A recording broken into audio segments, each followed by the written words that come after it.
Kasi mga ano ka na, parang anong gusto na nga, nalayo ka nga, tapos wala no. Sabi sa OFW. Tapos akbay kung nakadating ka pa baba. Nung college po kasi kami, nagkakaroon po kami ng konti. Mabala sa mga mahilig mag-post ng picture ng anak sa social media na mura lang.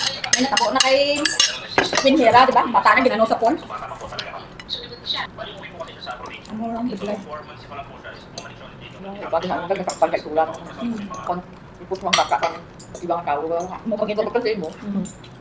Hindi mo, kay mo rin yung Dapat samahan ka, ano? may peras na. Hindi na po kami nag-usap. Kung ka mag Ano na po? Ano nila? Kayo sa mga vlogger, lahat niya pwede isama ko. Ano?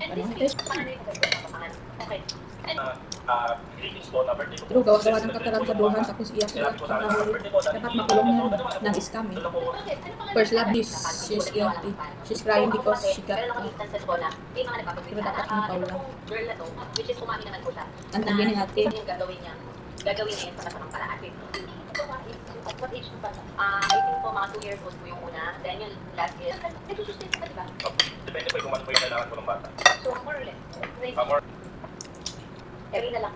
Kanina. So, since sa aming pagkakaintindi, ikaw isa papanganak mo nitang ulit. Tama ba? Ako yung complain.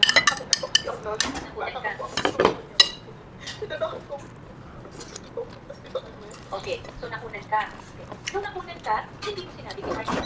Gaya mo ko mga story-story. Bayit? Ang bayan na kaya nag-post-post sa picture.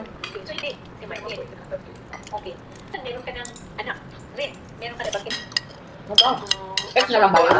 Mag-usap ko kami sa messenger. Sabi ko kasi nagmamahawa naman talaga siya. Nagsasorry naman siya. Kanya, sa June na lang daw, nag-cut off daw niya. So, laro po siya pag umabot na po kami dito. And ako naman po, gawin ko naman po. Hindi na tanong ano ang bata na yun. Yes. Kira. Kasi naiintindihan Kira. Ex na. dito, na matatawag natin eskapa kasi through fraud and deceit, pinapaniwala mo ang isang tao, tapos hinihingan mo pa ng pera. Napasaylo yung bata. Nakunan ko. Kailan ko huli ginamit yung pictures? Parang April po at or March. So last month lang. So halos buwan-buwan. Okay, at Si nakapagpadala JJ, na si kami JJ. Hindi na po ako naghiwalay ng picture 2024-2025. ni Martin. Ex niya, Wala ano? nung 9 years ago.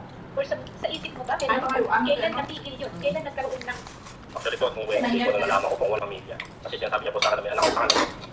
noon yung relasyon? Okay, bilang ama ng Pura ka sa mga pala. Diyan na. It was through this Diyan na ka. fraud na napapaniwala ka.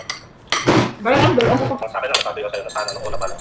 Sinabi mo na sa akin na po, kumbaga, nagbibigyan pa kasi may malaking nakatago na grabyado mo rin. Nagrabyado rin natin kasi ginagamit natin yung picture na lalo sa pamilya ko. Gano'ng katagal ba na naging kayo? Nung naging girlfriend mo? Mga 15, 16 po. 15, 16. So, sabihin nyo, nagkaroon ka ng iba. Nung nag-iwalay po kami, nagkaroon po ako. So, kailan ka nagkaroon ng karelasyon? Anong taon nito? Nung una po yung nag-iwalay po kami dahil about po sa anak namin. So, nagkaroon na po ako ng iba lang. At ngayon, meron kang karelasyon. O yan. Opo. Ikaw, nagkaroon ka rin. Ito ba ang unang pagkakataon na nakita kayo? After 9 years? Hindi po. Nagkikita kayo within Hindi na po kami doon. Sandali. Hindi, mag-in kayo nung hanggang 18 years old siya. Ibig ko sabihin, no, kaya mo iisip na may relasyon pa rin kayo.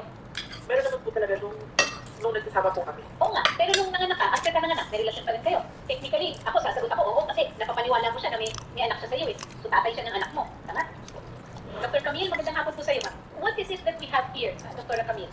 Okay. Yeah, sige, go ahead. Una no, kung sasabihin mo talagang pang kwarto yung una, may possibility. Pero kasi may ginawa siyang hindi tama which is yung talagang nag-assume siya na meron pa rin siyang anak. Okay, dahil nawala ito tungkol sa pera, so pwede natin sabihin na nagkaroon ng delusional disorder. So ito na ina talagang napaka-dependent ng personality niya to the point na kailangan, di ba, sabi mga kanila, technically parang sila pa rin. So ibig sabihin, natakot siya na wala siyang makakasama, malilingon, o kaya yung feeling niya, yun lang yung paraan para mahalin